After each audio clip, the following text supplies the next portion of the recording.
Hola, bienvenidos de vuelta. Hoy vamos a concluir con nuestra última clase relacionada a los neurotransmisores, platicando un poco sobre el GABA y para finalizar sobre la noradrenalina.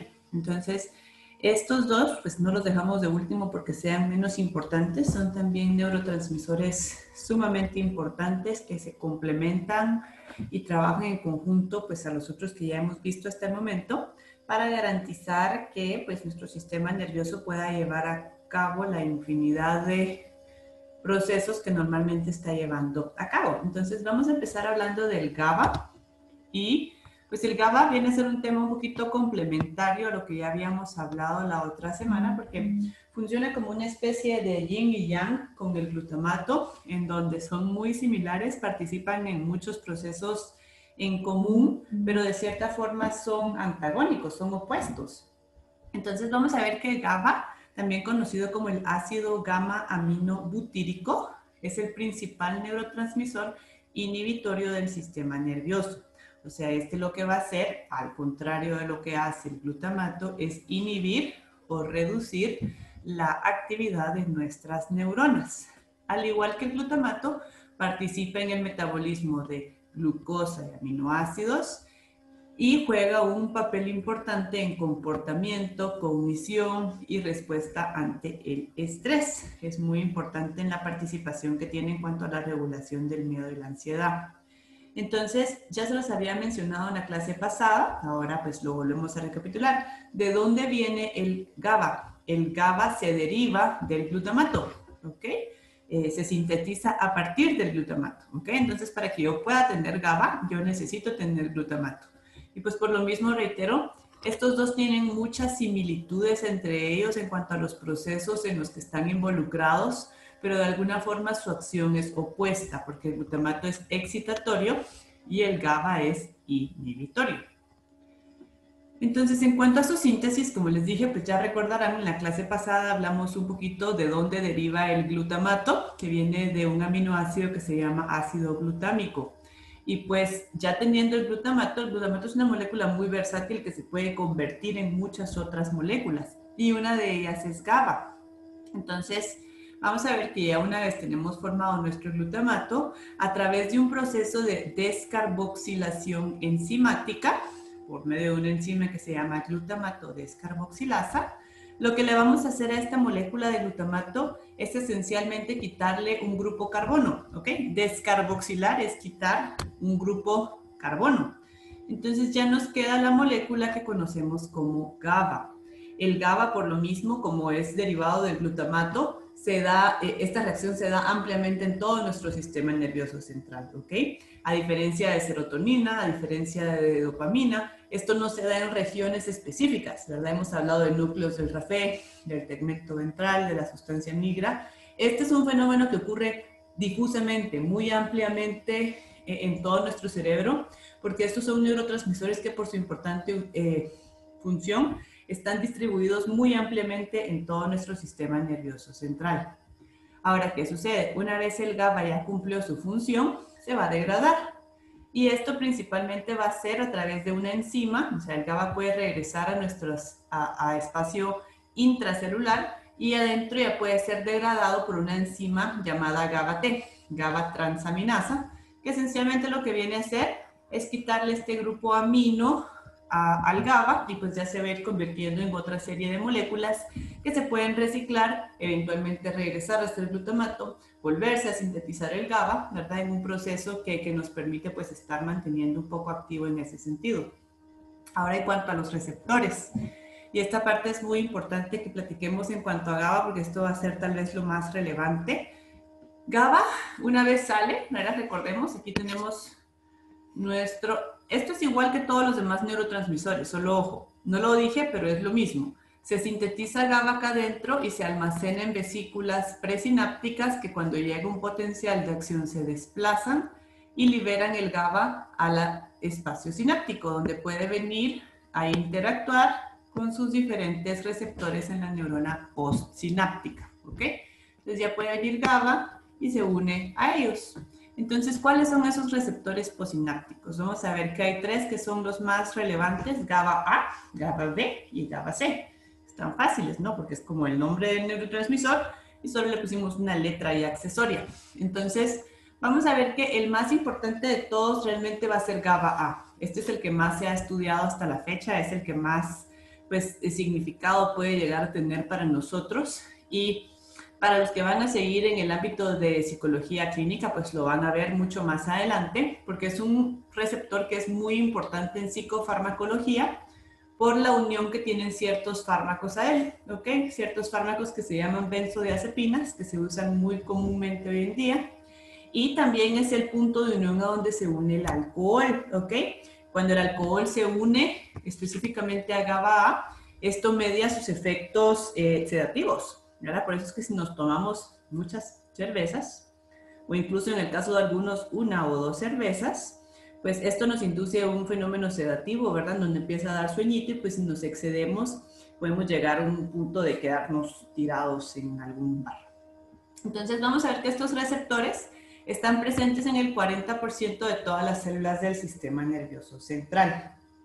¿Y por qué es tan importante? Pues lo que quiero que entendamos el día de hoy es por qué es que GABA genera un efecto inhibitorio. ¿Cómo es que GABA es capaz de básicamente dormir a nuestras neuronas? Porque eso es lo que hace. Inhibitorio quiere decir que casi que las apagara, ¿ok? Entonces, regresando un poquito al receptor GABA-A, vamos a ver que este es un receptor ionotrópico. Si recuerdan lo que ya hemos hablado hasta ahorita en cuanto a neurotransmisión, los receptores ionotrópicos son los que funcionan como un canal iónico, ¿verdad? Entonces, tienen un punto de unión acá y normalmente están cerrados. Y cuando GABA viene y está en la sinapsis y se viene a unir acá, esto lo que va a hacer es abrir el canal, ¿ok? Se abre este canal y va a dejar pasar ciertas sustancias hacia la parte de adentro de nuestra célula. Entonces lo podemos ver acá ejemplificado. Cuando GABA se une, esto lo que va a hacer es abrir ese canal, ¿ok? ¿Y para qué sirve ese canal? ¿Por qué es importante esto? Porque el receptor GABA-A no solo es un canal, es un canal de un ion específico que es el cloro, ¿ok? El cloro generalmente anda flotando por ahí haciendo de las suyas en el espacio extracelular o en el espacio intracelular. Y, importante, el cloro es un ion con una carga eléctrica negativa. Si recuerdan cuando hablamos de neurotransmisión y hablamos, por ejemplo, del sodio, que tiene carga eléctrica positiva y que cuando entraba generaba pues una descarga eléctrica, pues vamos a ver qué es lo que pasa. El ion cloro tiene una carga negativa. Entonces, cuando este GABA-A se abre, lo que está dejando pasar hacia adentro de mi neurona posináptica es una gran cantidad de cargas negativas, ¿ok? Entonces, ¿qué es lo que va a pasar? Nos vamos a llenar de cargas negativas acá adentro, ¿ok? Esto quiere decir, cuando esta célula se pone muy negativa, vamos a usar un término que se refiere a hiperpolarización. Y ahorita les voy a explicar esto un poquito más claro, pero la hiperpolarización se traduce a que nuestra neurona está inhibida, está incapaz de seguir transmitiendo mensajes. Entonces les voy a explicar nuevamente para que esto quede clarísimo. Y vamos a regresar a nuestro concepto de neurotransmisión. Entonces, ¿se acuerdan que esta era nuestra neurona? Y aquí está nuestra segunda neurona. Y habíamos hablado de los fenómenos que pueden generar una transmisión o un impulso de mensaje, neurotransmisión. Entonces, recuerden que hay un fenómeno eléctrico y un fenómeno químico y que el fenómeno eléctrico es lo que llamamos el potencial de acción. ¿Se acuerdan? Cuando el potencial de acción viaja a lo largo de toda esta neurona y llega hasta la terminal sináptica, esto es lo que va a impulsar a que los neurotransmisores se liberen y ocurra la neurotransmisión química. Entonces ya salen estos químicos a entregar un nuevo mensaje acá y esto vuelve a generar este mismo proceso, ¿ok? Entonces, si ustedes recuerdan, el potencial de acción se daba porque entraba un montón de sodio positivo al interior de mi neurona. Mi neurona en condiciones normales es negativa, es un poquito negativa acá adentro. Y entonces, Cuando el sodio entra en grandes cantidades, esto invierte esa negatividad y vuelve a mi neurona ahora positiva. ¿Ok? Y cuando este fenómeno ocurre es que se detona un potencial de acción. Entonces, ese potencial de acción ya va viajando acá, positivo, positivo, positivo, hasta que llega acá y genera la liberación de los neurotransmisores. ¿Ok? Eso es lo que ocurre para que haya un impulso de una neurona a otra. ¿Qué es lo que pasa en el caso de GABA? Cuando GABA viene, y vamos a poner acá una nueva neurona,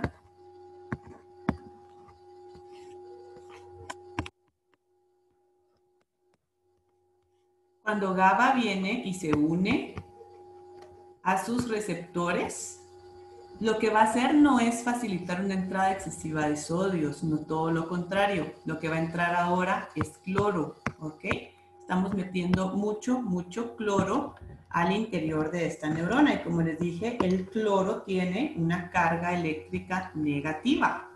Entonces, aquí adentro de por sí ya era negativo, o sea, no estaba pasando mucho porque mi neurona es negativa. Y ahora la estoy volviendo todavía más negativa. ¿Ok? La estoy hiperpolarizando, la estoy volviendo tan negativa que aunque ella quisiera, no va a haber envío de ningún tipo de mensaje. No hay un potencial de acción que se pueda detonar. ¿Por qué? Porque está sumamente negativo todo acá adentro. Entonces no hay potencial de acción y por lo tanto no hay transmisión de ningún mensaje de terminal sináptica a siguiente neurona. ¿Qué fue lo que hice entonces? Básicamente apagué esta neurona, la puse a dormir un rato. No va a estar funcionando, no va a estar transmitiendo nada. ¿Por qué? Porque la llené de cargas negativas adentro. Entonces, recapitulando, cuando GABA se une a GABA-A, se abre el canal, entra una gran cantidad de cloro, las cargas negativas hiperpolarizan la neurona y entonces no hay capacidad de seguir transmitiendo ningún mensaje. Y esto es el equivalente a poner a dormir a nuestras neuronas un rato. ¿Ok? Aquí lo podemos ver en esta imagen. Se une GABA, se abre el canal y entra el cloro. ¿Ok? Entonces, ¿cuáles son las funciones importantes de GABA? Y vamos a ver que tiene varias. Ya mencioné algunas en la primera diapositiva, pero estos son algunos de los vínculos que se ha hecho en cuanto a qué rol juega GABA en la aparición de ciertas manifestaciones o alteraciones de índole mental. Y vamos a ver que GABA se ha estudiado particularmente en el caso de ansiedad. La ansiedad comúnmente se ha vinculado a un estado de hiperexcitabilidad de las neuronas de nuestra corteza cerebral y a estructuras límbicas como nuestra amígdala. Entonces pareciera ser como que existe un desbalance entre mecanismos excitatorios e inhibitorios. O sea, todos los neurotransmisores que normalmente activan están demasiado activos, están generando demasiada transmisión de mensaje, demasiada activación de mi amígdala. Y GABA, que normalmente debería estar calmándola, no lo está haciendo bien. Entonces se ha postulado que una pobre actividad GABAérgica podría estar implicada en la aparición de la ansiedad. Obviamente la ansiedad es algo muchísimo más complejo que esto, solo es uno de los hallazgos que se ha hecho en relación a qué podría estar pasando en cuanto a este neurotransmisor que normalmente funciona como un neurotransmisor inhibitorio. ¿Ok? Entonces, ¿esto por qué es importante? Porque como les mencioné, muchos de los medicamentos que se usan hoy en día para tratar la ansiedad son medicamentos que se llaman benzodiazepinas.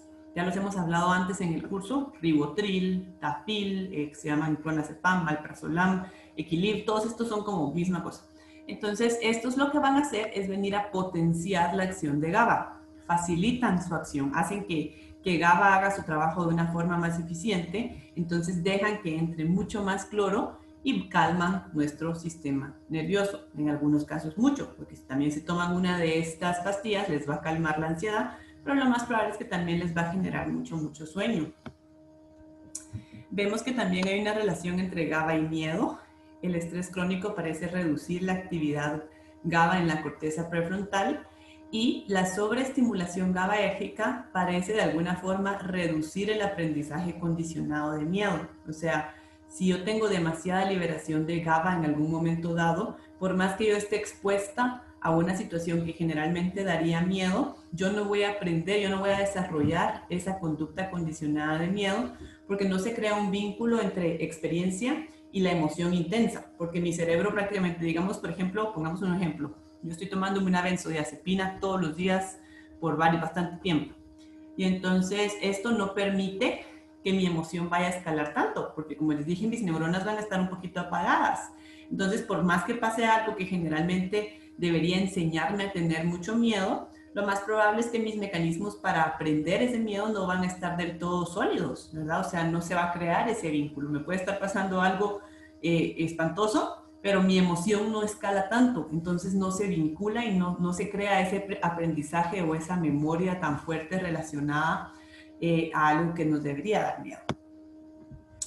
GABA y depresión es un tema que realmente es incierto, pero hay algunos estudios que parecen sugerir que hay ciertas disminuciones en la neurotransmisión GABA en pacientes con depresión mayor. Y por último, GABA y sueño, ¿ok? Esto sí es totalmente cierto. Hay una gran cantidad de neuronas sensibles a GABA en regiones como por ejemplo el hipotálamo, que al ser estimuladas inducen al sueño, ¿ok? Entonces por eso les mencionaba, con estos medicamentos inductores de GABA, si yo me tomo un ribotril, al ratito me voy a quedar bien dormida. GABA también promueve la inhibición de ciertas estructuras activadoras, como el locus coeruleus, que vamos a ver ahorita más adelante, que es donde se genera la noradrenalina, y los núcleos del RAFE, que si recuerdan es donde se produce la serotonina. Entonces, de cierta forma, inhibe a estas regiones que producen neurotransmisores activadores, y de esta forma pues potencia más el sueño. Ahora ya para culminar vamos a empezar a hablar un poquito sobre la noradrenalina y pues durante la clase de esta semana en nuestra reunión virtual sincrónica vamos a explorar a través de una serie de casos un poquito más sobre sus funciones, pero a manera de introducción vamos a ver que este es importante y tiene una función tanto de neurotransmisor como de hormona, como otros que ya hemos hablado antes, ¿verdad? La dopamina, la serotonina.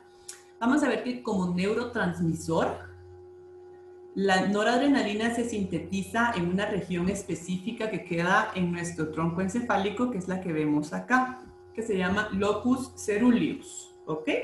El locus coeruleus es un conjunto o núcleo de neuronas que se caracterizan porque son capaces de sintetizar noradrenalina, ¿ok? Entonces aquí se origina y de aquí se va a distribuir a todos lados. Si nos damos cuenta, muy similar a lo de la serotonina. Su distribución es bastante amplia por todo nuestro cerebro. Se produce acá, pero sí se distribuye a todos lados. A diferencia de la dopamina, que recuerdan que se producía acá, pero se distribuía a regiones bien concretas. O a diferencia del glutamato y GABA, que se produce por todos lados y se distribuye por todos lados. ¿Ok? Entonces, eso es como un neurotransmisor. Ahora vamos a ver que la noradrenalina también se sintetiza como una hormona. Y cuando hablamos de su producción hormonal, no se produce a nivel de nuestro cerebro, sino a nivel de nuestras glándulas suprarrenales. Las glándulas suprarrenales son dos estructuras que quedan por encima de nuestros riñones. ¿Ok? Entonces aquí las podemos ver. Quedan encimita del riñón. Y si partimos y vemos adentro, vamos a ver que tienen una estructura en el centro que se llama la médula suprarrenal. Esa médula suprarrenal se encarga de producir noradrenalina y adrenalina en grandes cantidades y liberarla a la sangre para que pueda viajar por todo nuestro cuerpo y así mediar la respuesta de lucha o huida, que es un poco de lo que vamos a hablar ya en un caso clínico el día miércoles. En cuanto a su síntesis, igual que la dopamina, este neurotransmisor se deriva de la tirosina, ¿ok? Entonces, la tirosina, a través de una serie de reacciones, se convierte en algo que llamamos dopa, luego dopamina, y la dopamina, a través de una enzima que se llama dopamina beta hidroxilasa, conforma la norepinefrina. Y la norepinefrina o noradrenalina también se puede convertir en adrenalina. Al igual que otros neurotransmisores, se almacena en vesículas presinápticas y ante la señal de un potencial de acción se libera la hendidura sináptica para interactuar con sus receptores postsinápticos transmitiendo señales de activación. Entonces, aquí lo podemos ver. Esta es la misma imagen de dopamina. Aquí agreguémosle un paso más. La dopamina, por una serie de reacciones más, se conforma en noradrenalina. Y esa noradrenalina también se va a quedar en sus vesículas y cuando llegue el potencial de acción se desplaza, se libera sale a la sinapsis, interactúa con sus receptores. ¿Cómo finaliza su acción? Una vez ya entregó su mensaje, vamos a ver que se puede degradar, ¿se acuerdan de Pac-Man? Se puede degradar a través de una enzima, ya sea la COMT o la MAO, la catecol o metiltransferasa o la monoamino-oxidasa. O la otra opción es que hay un transportador de noradrenalina, que es uno de estos tubitos, que lo que hace es captarla y regresarla para que vuelva a ser reciclada. Y la otra opción es que se puede difundir, irse por acá hacia el espacio extracelular porque no hay nadie que la detenga. Entonces, esas son las formas en que se puede degradar. Sus receptores, a los receptores de noradrenalina y adrenalina generalmente los vamos a conocer como receptores adrenérgicos. Ese es el nombre que reciben. Van a ser muy importantes cuando hablemos, por ejemplo, del sistema nervioso simpático, que vamos a discutirlo un poquito. Yo creo que ustedes ya lo tendrían que haber visto en su curso de anatomía y fisiología del sistema nervioso, pero lo vamos a refrescar un poquito el día miércoles en cuanto al sistema simpático. Y los receptores de noradrenalina son alfa 1, alfa 2, beta 1, beta 2 y beta 3. Cumplen funciones muy diversas, no me interesa que las sepan, ¿verdad? Lo único que necesitamos es entender un poquito en cuanto a sus funciones y cuáles son. Participación en la respuesta de lucha o huida. Permite actuar en muchas situaciones para sacarnos de situaciones de peligro, ¿ok? Lo vamos a discutir un poquito más adelante. Mantener la atención. Permite seleccionar información relevante y separarla de la irrelevante. Entonces ya empezamos a ver, esto es un neurotransmisor activador. Nos permite mantener la vigilia y la conciencia, ¿ok? Tiene una acción excitatoria sobre nuestro sistema nervioso. Participa en la regulación del estado de ánimo y la motivación y regula conductas agresivas y el manejo del estrés.